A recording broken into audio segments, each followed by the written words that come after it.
我们下面进入第6节。Michael Hudson 教授在第6节给的题目呢是银行金融资本成为经济租金的主要占有者。那这段呢，就是这个第6节呢，他所讲的内容和前面几节所讲的内容高度相关。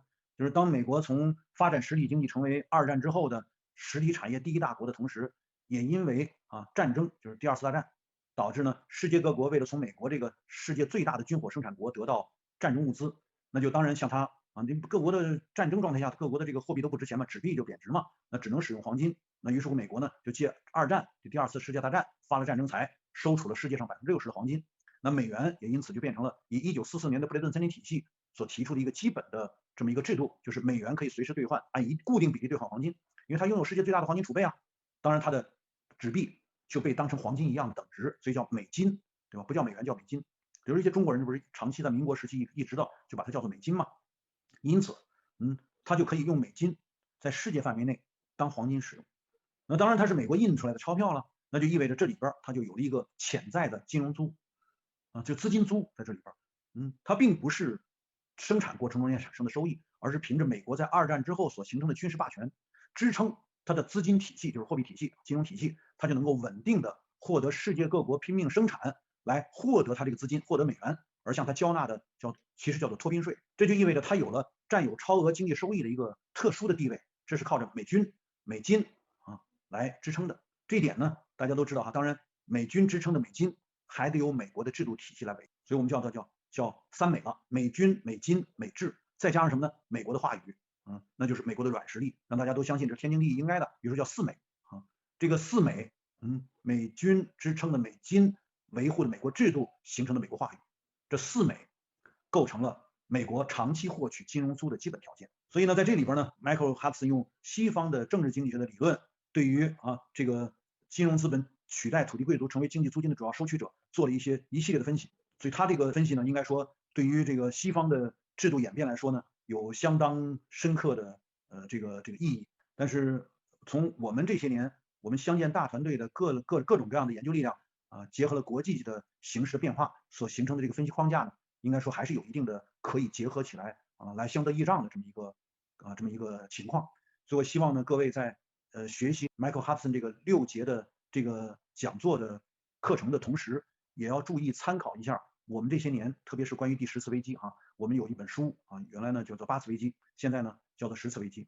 大家要适当的结合一点我们这个科研团队所形成的研究成果，这样呢便于我们理解西方的租的这个演化过程，理解呢租是怎样在所谓西方的向资本主义工业化进步的过程中间的这个作用它的作用是怎样的？那它怎样和政治制度相关？怎样和革命相关？然后怎样在近代变成了一个金融租，就从一般的地租变成了就所谓资源租变成金融租。金融租如何在所谓金融资本权力化的过程中形成了金融租的世界范围内的获取？那这些呢又是和美国的军事霸权支撑了美国的金融霸权，然后维护了美国的制度霸权，然后带动的是美国的话语霸权。这4个霸权结合在一起，才有金融租长期剥夺世界的基本的条件。好，我就给大家的解释就到这儿谢谢。So now, if you look at the national income statistics in the United States, the national income statistics count the rising housing rent. That's part of GDP. What the landlords earn is part of GDP. Interest is part of GDP. It's called providing a financial service. And when the landlords charge more, providing a landlord service, the value of landlords goes up. Even if you're a homeowner and you don't have to pay more money to the banker or to the landlord, and your price is going up, about 8% of America's GDP is what homeowners would have to pay themselves if they were rented the apartment to themselves. So that somehow you built into the GDP this whole economic fat, this whole unnecessary rentier overhead that classical economists wanted to get rid of, and that China, after its revolution, had the advantage of not having to suffer. That's why it had a revolution. You wanted to get rid of all of this unnecessary income. So the early by 20th century saw bankings play a very different role from what it played in Ricardo's day. In Ricardo's day, it opposed the landlords, but now that banks have their major market in real estate lending, banks are in back of the landlord class. They're backing it. They're supporting the landlord class so that they can have a common interest. And that's what volume 2 and 3 of Capital was all about, and the theories of surplus value. Rent theory should have become the basis of free market reform, and it was for some reason, for some time in America. Take a factor of production creates value with a cost. Labor is a factor of production because it costs money to support the labor of all your works. Capital is a factor of production, the physical capital, because it has a labor content. All of this was discussed in the 19th century. But the radio spectrum is like land. The airwaves are simply there. they're provided by nature, like air. So rent-seeking opportunities can be created by levying an access charge or licensing fee, because production and broadcasting cannot take place without the airwaves. So they're not man-made. They don't require any cost. So they're not a factor creating value. They're not a factor producing value. They are an opportunity to create economic rent. And that subtlety was the core of classical economics, and it's not taught in today's textbooks. And that's why today's textbooks don't explain why America's getting poor and China's getting rich. Economic rent is cost-free. It's unearned, just like minerals are in the land, but they can be grabbed by miners saying, this is mine. The richest lady in Australia is the daughter of a prospector who found a big iron mine in Australia. And should this iron mine, should all that iron wealth be owned by Australia so that it doesn't have to tax people? Or should it be owned to the fact that, well, my father found a mine and I'm getting it all and I'm going to be the richest person? Well, Australians say the government shouldn't get it. We should leave all the natural resources into whoever finds them. And we're willing to make ourselves poor. We're willing to become, have our living standards lower and lower because we believe in free enterprise, that whoever grabs the land first should have it. And that's the distinction in philosophy between Australia, which is it's a feudal country, and socialist countries like China. Land rent is a payment for the privilege. Australia believes that the rich should have privilege, and if the poor are poor, their destiny is to become poor. And of course, they should be poor. They should die off with that. With that philosophy, they will become poor. The population will grow off, die off. And if you want to look at what Australia will look like in 10 years, look at Greece. I expect a lot of Australians to have to move there. I don't know where else they can move, maybe to New Zealand. But that's Australia is what China doesn't want to end up looking like. And I understand that Chinese send a lot of students to Australia to study economics. They won't learn economics in the classroom. They'll look at economics from looking around them and say, this is what a crazy country looks like. So look at the country around you if you go there. Just ignore what you're taught because it's economics, quite frankly. So I'm going to summarize. The US and European economies have this self-destructive belief that providing more and more bank credit to bid up housing prices makes the economy richer. Now, much of the net worth of the middle class is in the housing, but right now the middle class is shrinking, home ownership is shrinking, and you're about to have 10 to 20 million evictions in the United States and defaults on mortgages because of the coronavirus. So you're going to have a vast concentration in absentee rental ownership by companies foreclosing and on mortgages that haven't been paid because the homeowners or the renters haven't been able to work during the pandemic. Other countries are paying, Germany, I think, is paying workers 80 or 90% of the wage so they can get by during the pandemic. But America says, well, you know, it's a free market, meaning you're as free to sleep under a bridge as anybody else, as Anatole France put it. The question is, what America has a different idea of freedom than countries like China with another economic freedom idea. So the major factor raising housing prices, as I said, has been bank credit. And a property's worth whatever banks will lend, and banks will lend as much as the government will lend the banks to, or insure bank mortgages to make them lend even more. But I think it's economically self-destructive for society to try to get rich by buying housing whose market prices is constantly bid up by debt. The effect is to raise the cost of living and doing business. So America believes the way to get rich is to raise the cost of living, raise the break-even wage, raise the cost of having to hire labor. And that's what Ricardo warned would bring industrial capitalism to an end. And it's indeed what's bringing American finance capitalism to an end. So financializing real estate is occurred at the expense of the tax collector. Whatever rental income is paid to the tax collector leaves less available to be paid to the bankers of interest. So the banks and the landlord class that are the main political campaign contributors make sure that they back candidates that are going to tax labor and industry, not finance and land ownership and real estate. So that's the best way you can explain the political divisions in the United States now. There was a whole fight over whether rent should end up being paid interest or not, and a whole critique of landlords in the United States that was quickly picked up in Russia and China. Sun Yat-sen emphasized land taxation as equalizing land rights for the Chinese. And he wrote, quote, the teaching of Henry George, an American popular journalist, will be the basis for our program of reform. The land tax is the only means of supporting the government, is an infinitely just, reasonable, and equitably distributed tax, and on it we will found our new system.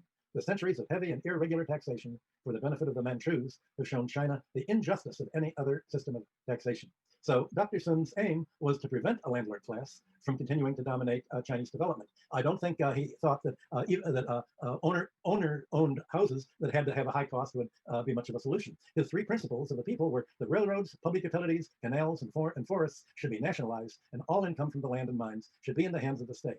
With this money in hand, the state can therefore finance the social welfare programs. Well, I think that was the most progressive attitude at that time. And in Shandong province, the city of Guangdao, was taken over by Germans. And the German colonial administrator and land reformer, Wilhelm Schrammer, adopted a 6% land tax when they seized the city after 1897. Dr. Sun visited the city in 1912 and called its land tax a model for China's future. Well, as I mentioned earlier, Hong Kong is the best-known Chinese city, financing its public budget by taxing the land, at least in the sense that it has based its civic revenue on a land tax. But it has not collected all the land rent by any means, and that's why there are so many real estate billionaires in Hong Kong. Its policy falls short of 19th century and land reformers urge. So just because you finance your city's spending out of the land rent entirely doesn't mean that you're collecting all of the land rent. That's the distinction that has to be noted. So today, China's become the workshop of the world, like England wanted to be, largely by avoiding the rentier class that was responsible for raising the cost of living and doing business, and responsible for deindustrializing the US and other Western economies.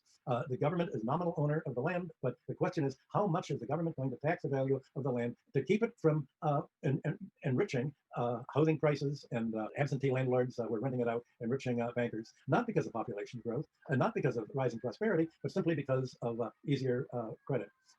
You want to prevent land rent being paid to the banks and to use it instead as your own domestic source of income. So throughout the world today, banks are replacing landlords as the ultimate recipient of land rent.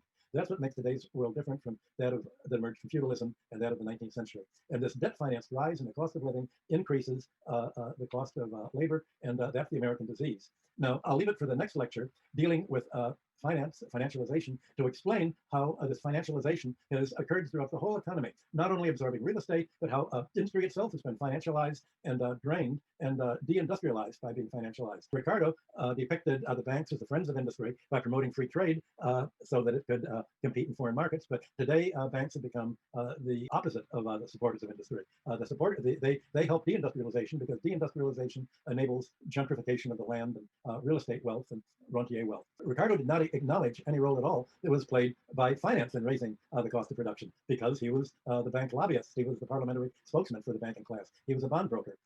And suggestions to tax away the land rent today are unlikely to work, because it would immediately, if you were to tax the land rent suddenly today, all the banks would go under. Well, that actually would not be a very bad thing.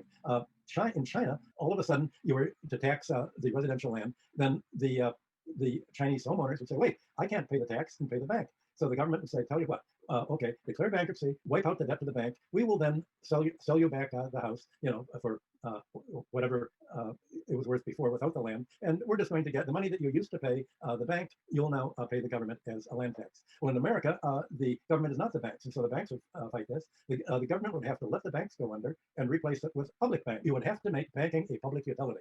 That is ultimately China's great advantage over the West. China has done what the ancient Near East did. China has kept finance as a public utility, not as an opportunity for just exploiting the economy and turning the population into debt peons who have to work for a lower and lower wage and pay everything above subsistence to the banker. China's been able to avoid this. The West has not avoided it. And it's China's ability to avoid financialization that has enabled it to follow the enormous increase in wealth and prosperity that we've had for the last few decades. The question is how to keep it that way and how to prevent catching the American disease of financialization that I'll go into in more detail in next week's lecture.